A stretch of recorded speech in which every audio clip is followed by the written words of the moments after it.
Found out my husband was cheating. Now his lover works for me. Hey, this is a true first-person story about betrayal, lies, and karma showing up when you least expect it. If you like this honest and heartfelt story, don't forget to subscribe to the channel and hit the like button.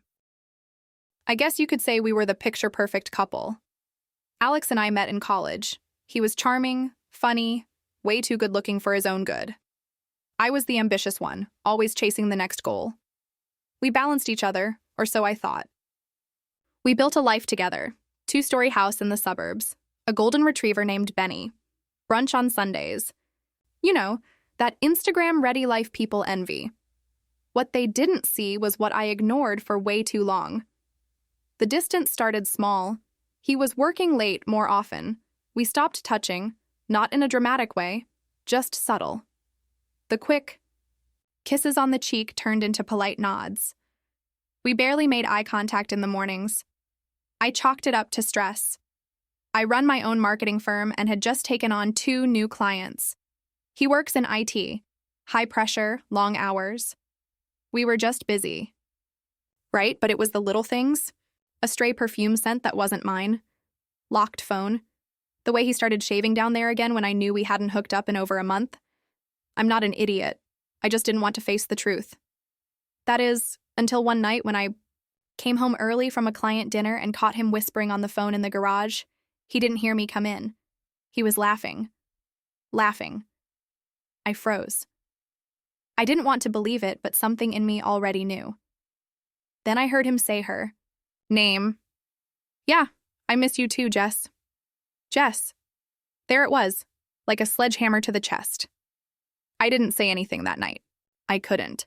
I went to bed pretending to be asleep when he came in. My heart was in my throat. The next day, I called in sick, and while he was at work, I did what I never thought I'd do. I checked his laptop. I won't go into all the details, but let's just say he wasn't hiding it well.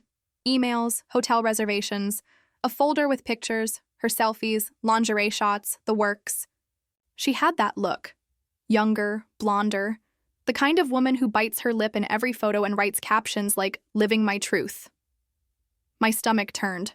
I wanted to scream, to throw the laptop across the room. But I didn't. I made a choice. Right then. I wasn't going to blow up. Not yet. I was going to watch him. Let him lie to my face. Let him kiss me goodbye while texting her. I wanted to see just how deep the betrayal went.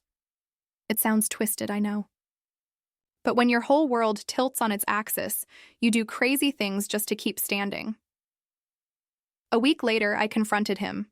I didn't yell. I didn't cry. I just sat him down at the kitchen table, the same one we'd picked out at IKEA together, 6 years ago, and I asked, "How long have you been feuding Jess?" His face went pale like I'd slapped him. For a moment, he looked like a little boy who got caught stealing candy. Then came the lies. "It's not what you think. She means nothing. It was just physical." I asked him if he loved her. He didn't answer. That told me everything I needed to know. I told him to get out. He begged. He cried. Said it was a mistake. That he'd end it. That we could go to therapy. Too late. He moved into a friend's place the next day. I changed the locks, blocked his number. I was done. But this story doesn't end there. Oh no. Because karma is patient. And sometimes it wears heels and runs a damn company. 3 months after he left, I was doing interviews for a new project coordinator. We had over 60 applicants. I left most of the first round screenings to HR, but for the final round, I like to meet people face to face.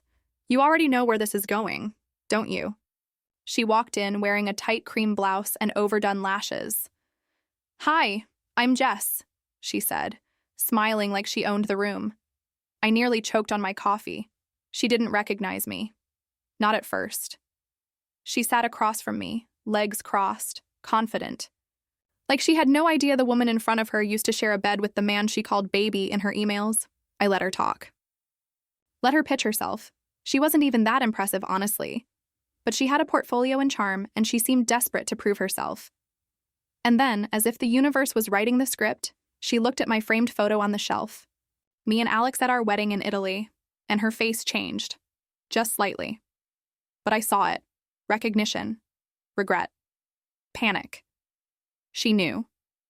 And I smiled. "Congratulations," I said, extending my hand. "Welcome to the team." She tried to hide the shock on her face, but it was too late. I saw it, the flicker of horror when she realized who I was. Who she'd just walked into a room with, Alex's wife. Well, ex-wife, technically. The paperwork was in progress. She hesitated for half a second when I offered her the job. I could see the mental gymnastics behind those fake lashes. But what was she going to do? Walk out? Admit she had slept with her new boss's husband? No. She smiled with her teeth clenched and said, "Thank you, I'm so excited to be here." "I bet you are, sweetheart. I'll be honest. It wasn't about revenge. Not at first. It wasn't some master plan to ruin her. But when the opportunity practically throws itself into your lap, you'd be insane not to take it." I didn't tell anyone in the office. HR didn't know. My business partner Rachel didn't know. Jess didn't know that I had seen every dirty message, every naked picture, every emoji laced, "Can't wait to see you again." She sent to a man who had promised to love me forever. Let her pretend. Let her believe I hired her because she was talented or bright or full of potential. No. I hired her because she was arrogant enough to think she'd never get caught. The first few weeks were delicious. I gave her real work, don't get me wrong. I didn't want to be sued for creating a hostile work environment or anything. I'm not stupid. But I watched her like a hawk. I made her redo presentations she half-assed, called her out politely in meetings when she made sloppy mistakes. I gave her more and more projects, tighter deadlines, weekend assignments, and every time she smiled and said, "Yes, absolutely," I smiled back and said, "Good girl." Petty? Maybe. But I was healing. The funny part? She kept trying to act like we were friends. Like maybe if she kissed up to me hard enough, I'd forget who she was. She'd compliment my shoes, offer to grab me coffee. Once, she even asked if I wanted to go to brunch with her and some girls from the team. Brunch. Like we were just two working women. Like I hadn't found her thong in my laundry 3 months ago. I said no, of course. Politely, but it got worse. One afternoon, I was finishing up a pitch in the conference room when I caught her staring at me. Like, really staring. I looked up, and she blinked fast, then said, "You know, you and Alex were such a beautiful couple." I froze. She said it like a compliment, like she meant it. My chest went cold. I couldn't tell if she was messing with me or just that delusional. "You knew?" I asked, my voice low. She looked down, played with her nails. "Not at first," she said. "He told me you were separated, that it was over but you just hadn't filed yet." I didn't say anything. I didn't want to give her the satisfaction of seeing how much that hurt. Because I remember those nights, the ones where he came home late, told me he loved me, curled up next to me in bed while texting her. All while she thought she was the new beginning, and I thought I was still his forever. Jess stood there like she was about to cry, and for a moment, just a moment, I saw the little girl behind all the contour and lip gloss. Maybe she really believed him. Maybe she didn't mean to be the villain, but then she said, "I didn't think it would go this far. I thought maybe we'd be honest someday, that he'd choose." And that's when I snapped. "He did choose," I said. "He chose to lie to both of us. But you knew. And you still stayed. So don't come into my company, drink my coffee, and act like a victim." Her face crumbled, and she mumbled something about needing to take a walk. She didn't come back for 2 hours. When she did, her eyes were red and she avoided my gaze. I should have felt something. Guilt, pity, satisfaction. But all I felt was tired. Later that night, my phone buzzed. It was a message from Alex. "Why did you hire Jess?" No hello. No explanation. Just that. I stared at it for a long time, then typed back, "Why did you sleep with her?" He didn't answer. Instead, I got a call. He sounded frantic. "What are you doing to her? She's saying you're making her life hell." I laughed. Actually laughed. "You're worried about her now?" "She's not the enemy," he said. This is between you and me. Oh, I know exactly who my enemies are. I hung up. He had no idea what was coming next. After that call, something shifted in me. I stopped pretending I was okay.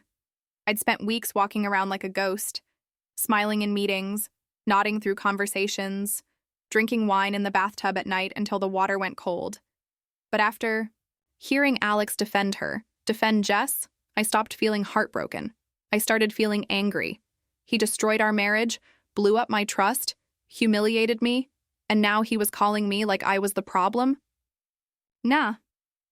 No more tears. Time to take the power back. The next morning, I called Rachel, my business partner, and scheduled a meeting to restructure the team.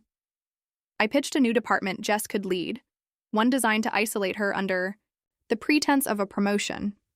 The work was real, sure, but it was tedious, unglamorous, and thankless. I stacked it with the most difficult clients, late deliverables, and tight turnarounds. Rachel was surprised I wanted Jess promoted so soon. She's kind of still learning, she said. I smiled. Exactly. But I see potential. And then, the real cherry on top, I moved her desk. From the open concept corner near the window to a cubicle wedged between the copy machine and the supply closet. She'd spend half her day listening to toner errors and inventory orders. Still, Jess kept that plastic smile. I'll give her that. She was persistent, a survivor. But cracks started to show. She missed a deadline. Then another. She began snapping at coworkers, making excuses, coming in late. I overheard her crying in the bathroom once. I wasn't proud of how good it felt. Then one afternoon, Rachel came into my office. Did you know Jess and Alex are still seeing each other? I looked up from my laptop slowly. Excuse me? She sat down across from me, looking guilty. I wasn't snooping. I just saw a message pop up when Jess left her Slack open on the shared desktop in the print room. It was him. They were talking about how cold you've gotten, how he's afraid you're going to do something crazy. I clenched my jaw. Of course he thought I was the crazy one. Not the guy who had a months-long affair while sleeping next to his wife every night. Not the guy who told both of us lies just to keep his options open. What else did it say? I asked. Rachel hesitated. That they think you're trying to ruin her career, that maybe she should look into getting a lawyer.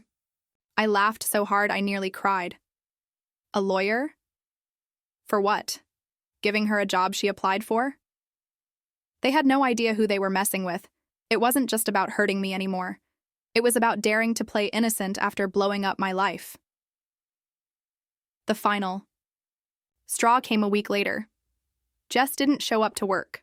No call, no email, nothing. Then that night, I got another message from Alex.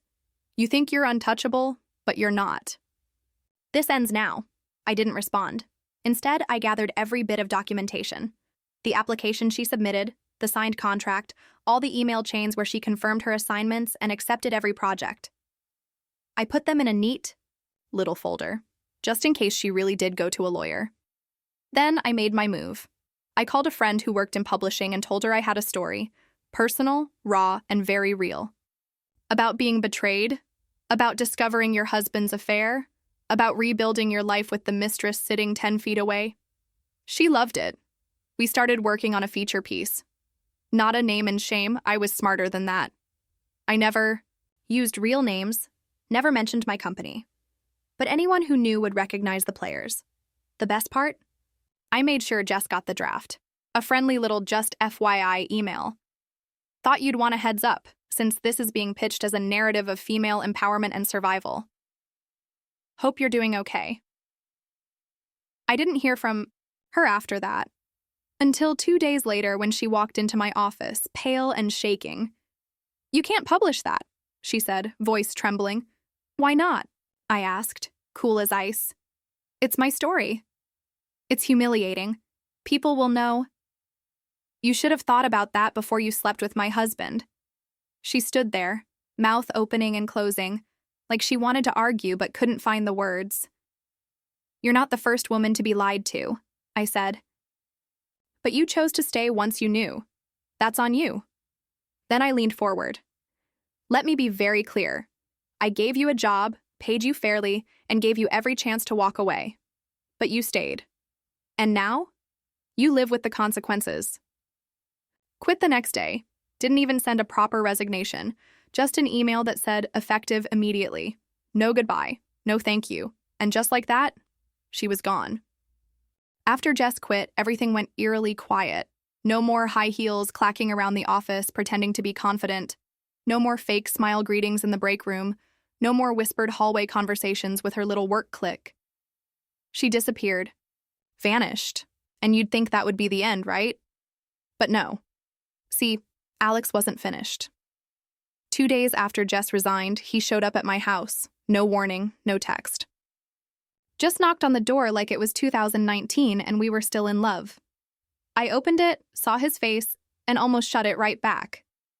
But something in me, morbid curiosity maybe, let him speak. Can we talk? He asked, eyes puffy and dark. He looked like hell, unshaven, sleepless. I crossed my arms and leaned against the doorframe. Talk? About what? Jess quitting? Or how you two plotted behind my back and still somehow made me the villain?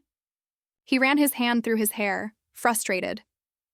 I didn't plot anything. I didn't know she was going to apply to work for you. She never told me. And when I found out, I thought it would blow over. Blow over, I repeated, biting, back a laugh. You think your affair walking into my workplace was something that would just pass? I didn't know what to do, he snapped, then immediately softened. Look, I messed up, I get that. But the way you treated her, it wasn't fair. That did it. Fair? I barked. You think this is about fairness? You lied to both of us. You had your cake and ate it. In my house, in our bed. You let her think you were leaving me and let me think we were still building a future. He flinched, but I didn't stop. You didn't love either of us. You loved the game. You loved being the guy who had 2 women fighting over him. Guess what? The game's over. He swallowed hard. I lost everything. No, I said, stepping back. You threw it away. Then I closed the door and locked it. That was the last time I saw him in person, but he didn't stop there. A week later, I got a notice. He was contesting the divorce agreement. He wanted spousal support, claimed he'd given up career opportunities for our marriage, that I made significantly more money, and that he was entitled to a fair settlement. I swear I laughed so hard I nearly threw the paper across the room. This was the man who told me I worked too much, who made me feel guilty every time I brought a project home, who used my money to book hotel rooms for his affair. Now he wanted me to pay him? I called my lawyer immediately. We prepared everything, documented the cheating, the finances, the dates. I even included evidence from Jess's emails, hotel confirmations, and Slack messages that he admitted to the affair. And yes, I used the photos. At the hearing, he had the audacity to look at me like I was the betrayer. But I sat there in a navy blazer, hair back, spine straight. The judge barely looked at him. It was over in under an hour. Motion denied. No spousal support. He walked out with nothing. And me? I walked out free. But the real victory came a month later. The article dropped. My story, fictionalized just enough for legal reasons, hit one of the biggest women's lifestyle sites. It blew up. Thousands of comments. Messages from other women who had lived the same nightmare. Women who had stayed too long. Who had forgiven too much. Who had rebuilt. The feedback was overwhelming. Some called me cold. Others called me brave. But all of them read it. I found power in telling the truth. A few days later, I got a DM from Jess. I read the article. I deserved it. I'm sorry. Just that. No excuses, no explanations, just sorry. And for the first time since the whole mess started, I felt something close to closure. Not because she apologized, but because I didn't need it anymore. I stared at the message for a few minutes before typing, I hope you make better choices. Goodbye. Then I hit block, not out of spite, but because I was finally, actually done carrying it. Done reliving it. Done letting them live in my head rent-free. But just when I thought the story was over, I got a LinkedIn request from someone new, a woman I didn't know. And the message attached? I think I'm dating your ex-husband. Can we talk? When I read the message, I just stared at the screen for a while. I think I'm dating your ex-husband. Can we talk? At first, I didn't want to respond. I didn't want to go back there, back into the pit of mess and manipulation and emotional rot that Alex dragged me into, but something in me, curiosity maybe, or compassion, made me reply, "Sure. Coffee?" We met at a small cafe on the other side of town, neutral territory. She was younger than me. Not Jess young, but definitely. Early 30s. Pretty, kind eyes, nervous energy. She introduced herself as Maya, said she'd been seeing Alex for a few months. "I found your article by accident," she said, clutching her mug. "He told me it was fiction, but there were too many details. I saw a picture of you in a business feature once, and I recognized you." I nodded, not saying much. "He told me you were controlling, that you tried to ruin his life, that Jess stalked him and you made it all worse." My eyebrows shot up. "Jess stalked him?" Maya nodded. "He said she kept showing up at his place, that she tried to get him fired. I almost choked on my latte. He didn't even have a job," I said flatly. Her eyes widened. That was the moment I realized. This woman was where I had been not so long ago, confused, looking for truth in a sea of gaslighting. Trying to reconcile two versions of someone you thought you could trust? "I needed to know if I was crazy," she whispered. "Or if it was all real." "It was real," I said. "All of it. And more." So I told her. Not everything. Not the messy revenge or Jess's tearful resignation, but the parts that mattered. The lying, the cheating, the manipulation, the patterns. She listened, took it all in, then said something I'll never forget. "I think he's doing it again, with someone at his gym." I didn't feel shocked. I didn't even feel angry. I felt tired. Maya thanked me, said she'd think about what to do next. She offered to pay for coffee. I declined. I walked her to her car and hugged her goodbye like she was an old friend. Maybe in some strange way she was, because we both survived him, and maybe, just maybe, that made us part of the same sisterhood. That was 6 months ago. Since then, my life has changed more than I could have imagined. I took a month off, work, traveled, saw cities I'd only read about in books. I took photos, not for social media, but just for me. I started painting again, something I hadn't done since college. It felt weird at first, but eventually, the color came back into my world. I also went on a few dates. Nothing serious, nothing complicated. I'm not rushing into anything. Love, real love, isn't about rushing. It's about knowing. And this time, I want to know myself first. The article? It opened doors I never expected. I got invited to speak at a women's conference. I've had offers to turn the piece into a podcast, maybe even a book. One producer floated the word documentary, which made me laugh out loud. Imagine that. My heartbreak on Netflix. But the truth is, I'm proud. I turned pain into power. I refused to stay broken. I didn't just survive. I rose. And Alex? Last I heard, he's working a sales job he hates and dating someone new. Probably feeding her the same tired stories. Maybe she'll believe him. Maybe she won't.